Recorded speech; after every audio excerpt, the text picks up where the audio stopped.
La batalla no ha terminado. O sea, usted dice, hermano, pero es que yo leí de que he peleado la batalla. Dice, ya terminé. Sí, pero era alguien en particular que la estaba terminando. Usted y yo posiblemente, o posiblemente no, usted y yo todavía estamos luchando, todavía estamos batallando.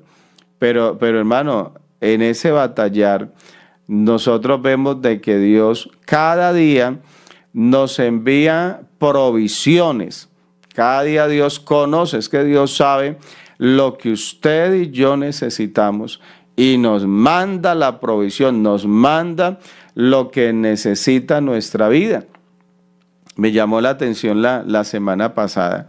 Bueno, el día sábado estaba hablando de que hay veces uno dice cosas que alguien podría decir, pero ¿por qué se dicen? O sea, como que no tiene trascendencia, pareciera que porque no se sabe por qué se dijo, pero que Dios sabe por qué hay que decir las cosas. La semana pasada precisamente me sucedió algo aquí, o sucedió algo que me llamó la atención. Algunos recuerdan, los que estuvieron en los devocionales, recuerdan que hubo un día en el que hice mención acerca de un predicador que él decía que nosotros no debemos de buscar a Dios, que a él incluso, él siempre entra como a censurar, a criticar lo que él aprendió cuando se inició en la vida cristiana. Y entonces él dice, él decía, yo recuerdo que es que yo me encerraba, dice él, yo recuerdo que me encerraba en una habitación a buscar a Dios, que porque me habían dicho que yo tenía que buscar a Dios y que entonces que tenía que sacar días para estar buscando a Dios. Y entonces dice, y todo eso lo hice hasta el día que yo leí en la Biblia de que Dios era el que me buscaba, de que no era yo el que buscaba a Dios, sino que era Dios el que me buscaba. Y él dice, yo vi en la Biblia que, por ejemplo, Dios fue el que buscó a Abraham. Dios fue el que buscó a Moisés. Y entonces dice, pues como que, o sea, él sintió como que encontró la grande revelación de que ya él no tenía que buscar a Dios, sino más bien que era Dios el que lo tenía que buscar a él. Y entonces, y recuerdan, no sé cuántos estuvieron, y les hablaba acerca de eso. Entonces, pero pues obviamente déjenme usar esta expresión, haga de cuenta que hoy es lunes y que estamos en marzo, pero eso es una torpeza. Lo que él ve como una grande revelación realmente es una torpeza, porque sí, o sea, el Señor nos busca a nosotros, pero luego de que el Señor lo encontró, ahora el Señor lo lleva al redil. Y hablemos, por ejemplo, de Moisés. Moisés, aunque el Señor lo buscó, pero luego Moisés era llamado por Dios a estar a solas con Dios. Y ese mismo Moisés al que el Señor una vez buscó y se le apareció, luego él tenía que ir a buscar a Dios allá en el monte y pasaba incluso días allí en la presencia de Dios. Es decir, que como Dios me busca, yo ya no tengo que buscarlo, ahora ya es Dios imagínense, Dios es el que tiene que andar detrás del hombre. Y sabe, le digo, o sea, una gran torpeza, decía, el pensar que no tenemos que buscar a Dios, sino que ya, pues si Dios me necesita que me busque, o sea, no, pues tan importante, me volví tan importante, que si Dios necesita hablarme, pues hágale que busque a ver si tengo tiempo en la agenda para Dios, porque así como vivo tan ocupado. Entonces, eso es una torpeza. Entonces, incluso no hablé, por ejemplo, incluso el caso del Señor Jesús. El Señor Jesús es Dios y es Dios manifestado en carne.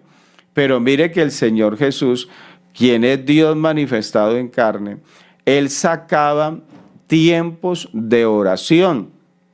Y dice, ¿y por qué oraba si él mismo es Dios? Porque él como hombre tenía que cumplir con todos los requisitos de un hombre. O sea, la Biblia dice que él debía de ser en todo semejante a sus hermanos.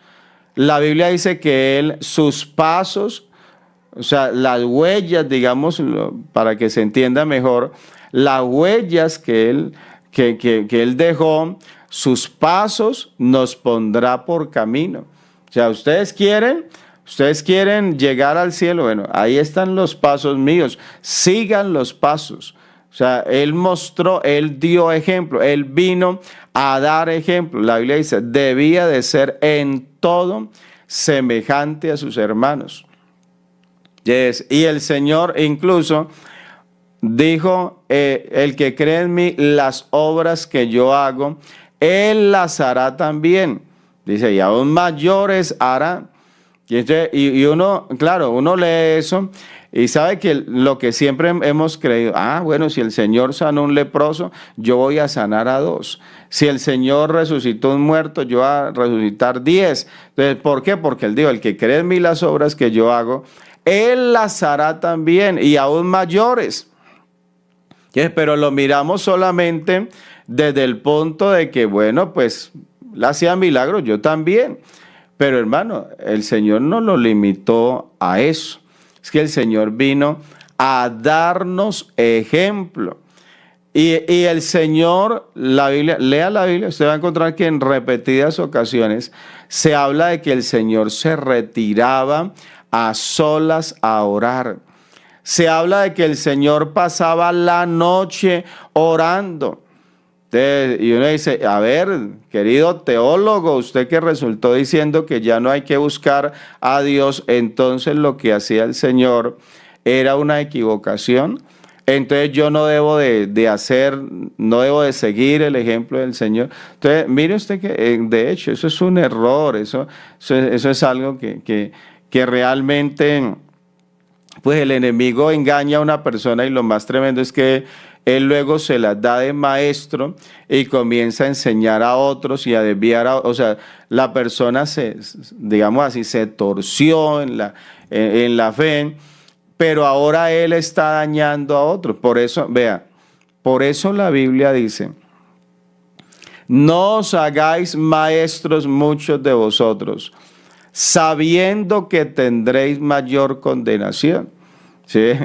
Entonces, y usted, ¿cómo así que hay condenación? Claro, porque cuando la persona enseña mal, el juicio de Dios es más fuerte, porque ya no solamente se perdió él, sino que por su irresponsabilidad, sino que tal vez por el amor al dinero, qué sé yo, hizo que otros también se perdieran por la soberbia, por la soberbia.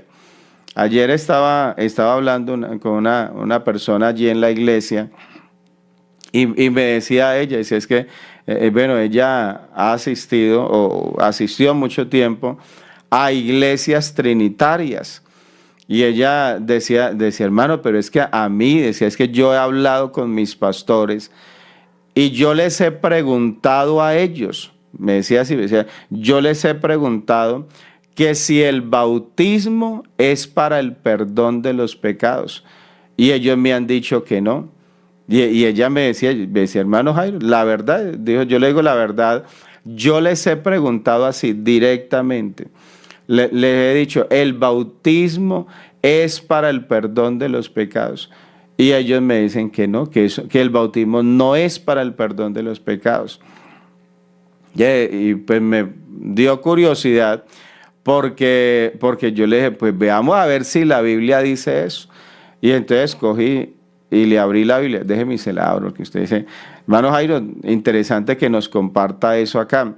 Vea, en el libro de Hechos de los Apóstoles, el capítulo 2, el verso 38, es un verso que muchos conocen, pero pues que no les gusta, pero es la palabra de Dios.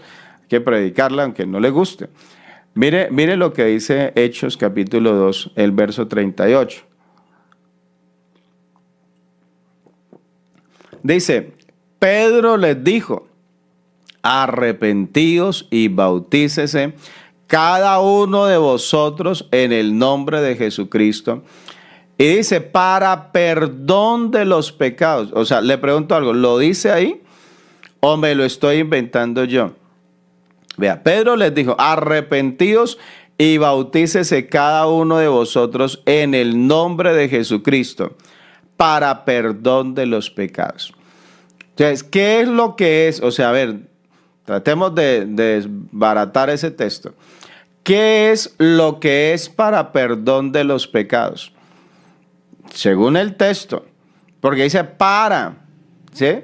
Dice para perdón de los pecados. ¿Qué es lo que es para perdón? Pues lo que está antes. ¿Y qué es lo que está antes? Pedro les dijo, arrepentíos y bautícese cada uno de vosotros en el nombre de Jesucristo para perdón de los pecados. Entonces, y le mostraba yo el texto y ella lo leía y me llamaba la atención porque ella como que se mandaba la mano a la boca y decía, ay, pero la Biblia sí lo dice, decía ella. Decía, pero le decía yo, pero usted lo está leyendo, y la ponía que leyera el texto. Y decía, sí, o sea, la Biblia. Y decía, ay, pero, ¿y a mí por qué me dijeron que no? Si a mí me dijeron que no, que el bautismo no era, que el bautismo era acá, pues para los hombres y todo eso, pero que a mí me dijeron que el bautismo no era. Entonces, pero la Biblia lo dice. Pues sí, la Biblia lo dice, pero como raro es. Entonces, nosotros debemos de cuidarnos, porque incluso hay quienes entran a mirar y entonces y algunos dicen, pero ¿quién dijo eso? Y entonces, no, que lo dijo Pedro. No, eso me dijo alguna vez un pastor, dijo, ¿y usted le va a creer a Pedro cuando Pedro hasta negó al Señor? Y a mí eso sí, siempre me acuerdo, me da risa, porque el pobre Pedro, no, o sea, a Pedro no hay que creerle. No es que Pedro negó al Señor. Usted, y entonces, ¿quién fue el que dijo? Que lo dijo Pedro. No, eso no le crea. Eso Pedro, me imagino, un falso. Cuando le preguntaron que si él conocía al Señor, él dijo que no. Y entonces, pero sabe que eso es ser uno irresponsable, hablar de esa manera. Porque eso es dar a entender que la Biblia, hay pedazos de la Biblia que son mentira. Y entonces, y ahora dice la Biblia que no hay que creerle a Pedro porque Pedro negó al Señor. No, pues la Biblia no lo dice, pero pues ellos sí dicen que si lo dijo Pedro no hay que creerles. Hermano, nosotros debemos de saber que la Biblia es la palabra de Dios, que la Biblia fue inspirada por Dios, o sea, que los hombres que hablaron, que escribieron allí, lo que se escribió fue inspirado por el Espíritu Santo. Entonces, y de pronto usted dice, pero y todo como que Dios lo dictaba. Hermano, Dios les ponía a ellos lo que tenían que escribir. Ya ellos les ponía el sentir. Y lo que ellos escribieron, hermano, eso no es cuento, no es para que yo venga ahora a decir, pues eso no le crea que eso. Incluso mire que el Señor Jesús, le decía yo a ella, el Señor Jesús dijo, cuando venga el Espíritu de verdad, dice, Él os guiará a toda verdad.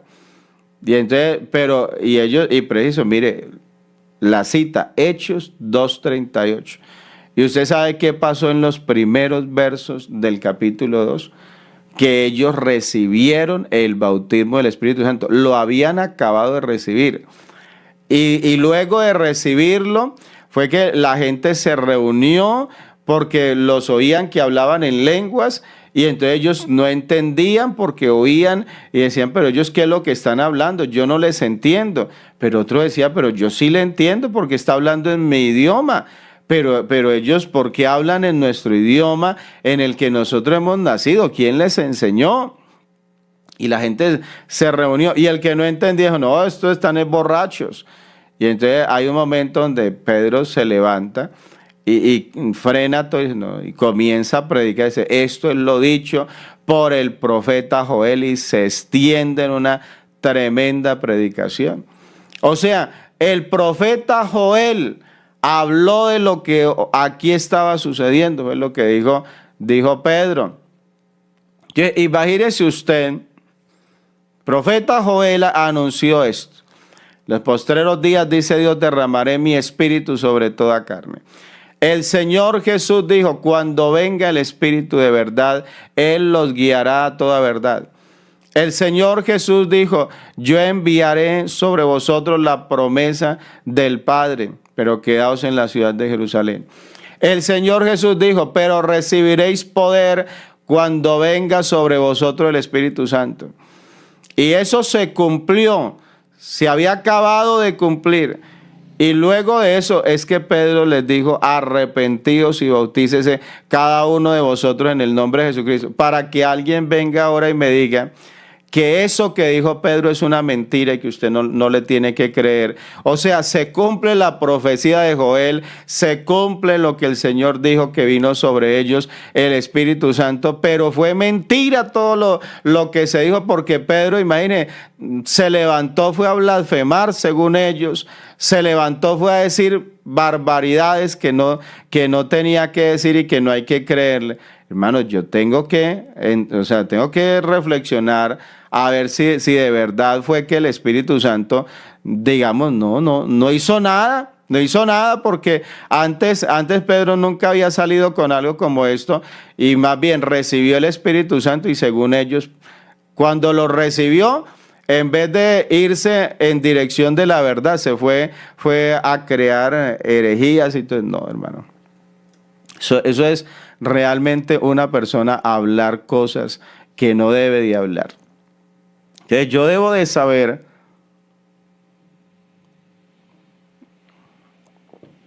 que le debo de creer. Eso es lo que dice la palabra de Dios. Lo está leyendo, entonces le decía yo a ella, lo está leyendo, y se mandaba la mano a la boca. Sí, hermano, el bautismo es para el perdón de los pecados. Entonces, usted debe de creer a lo que la Biblia diga. Y entonces le decía, y la semana pasada estaba hablando acerca de ello, pero hubo algo que me llamó la atención. Y es que en la noche, cuando estuve en el culto, no sé si fue el mismo día o el día siguiente, se me acercó una hermana de la iglesia. Y la hermana venía muy asombrada, decía, hermano Jairo, me dice, usted no imagina la que me pasó. Le cuente, hermana, qué le pasó. Entonces, me dice, hermano, es que usted en el devocional, usted estaba hablando acerca de que alguien había dicho que ya no había que buscar a Dios, que ahora Dios lo busca a uno. Usted estaba hablando de eso. Dije, bueno, y escuché el devocional. Digo, y cuando me fui y me encontré con una hermana. Dije, por allí me encontré una hermana y me puse a hablar con ella. Y dice, hermano Jairo, y cuando me sale con el cuento de que uno ya no tiene que buscar a Dios, sino que Dios lo tiene que buscar. Y dice, bueno, pues es que me pareció tan asombroso que preciso, la hermana de la iglesia me sale con eso. Y me dice la hermana, dice, no, hermano Jairo, yo ya estaba afiladita. Digo, yo ya estaba lista, ya sabía lo que le tenía que responder. Sí, pero mire usted, yo les decía el día sábado, que a veces uno dice cosas que alguien pudiera decir, hermano, ¿para qué pueden hablar de como que lo que está hablando no es importante? Pero créalo que Dios sabe por qué a veces coloca palabras en la boca. Uno a veces ni sabe por qué, pero Dios sabe por qué lo hace. Y es que hay una necesidad que Dios necesita suplir en la vida nuestra. Entonces, por eso es que uno debe de orar tanto para predicar como para oír la palabra. Y usted dígale al Señor, Señor, cada que usted vaya a escuchar la palabra, dígale, Señor, háblele a mi vida. Y el predicador, hermano, uno puede tener todo un mensaje trazado, hermano, que no tiene ni poquita relación con lo que usted necesita. Pero Dios sabe cómo encaminar para que usted termine recibiendo la palabra que necesita recibir. Eso es como, no sé, déjeme decirle de una manera. Es como si usted tuviera a veces incluso como un diccionario de antónimos en la cabeza. Porque usted dice, hermano, tan raro, Dios me habló, pero A veces incluso ni siquiera fue lo que dijo el predicador, sino lo que no dijo. Y me dijo más con lo que no dijo, con lo que... Usted dice, pues, hermano, ¿usted qué le pasó? Ahí es donde dicen que los evangélicos están locos. No, hermano, Dios tiene una manera de hablarnos que a veces yo estoy escuchando al predicador, y Dios le habla a mi vida a través de la palabra, pero ni siquiera fue con lo que dijo el predicador, pero fue de pronto con lo que no dijo. Él leyó un texto y de pronto yo me quedé pensando en el texto y hubo cosas que él no las dijo del texto, pero que Dios le habló a mi vida en ese momento. Entonces, bueno, de pronto si usted es nuevo, usted no me entiende, pero yo sé que aquí hay personas que me entienden porque nos ha pasado eso. Porque usted dice, hermano, qué bendición. ¿Cómo? ¿Pero cuál? Y a veces incluso a uno como predicador le dice, hermano, es que Dios me habló. Yo estaba pasando por esto, y Dios me habló. Usted, digamos, vea, le digo la verdad. Quienes somos predicadores nos quedamos pensando, pero ¿cuál parte del mensaje? ¿Cuál texto que yo cité? ¿Y cómo es que él dice que Dios le habló acerca de eso? Pues yo no hablé acerca de eso. Yo estaba hablando de otra cosa, pero él dice que Dios le habló a través de mi vida. Y uno a veces, ¿será que se equivocó? No, hermano, es que Dios, él cuando yo le digo, le oro, le pido, me humillo, le abro mi corazón para que Dios me hable, hermano, Dios sabe cómo hacerlo. Créalo que sí. Así que, hermano, qué bueno que nosotros nos dejemos guiar por el Señor.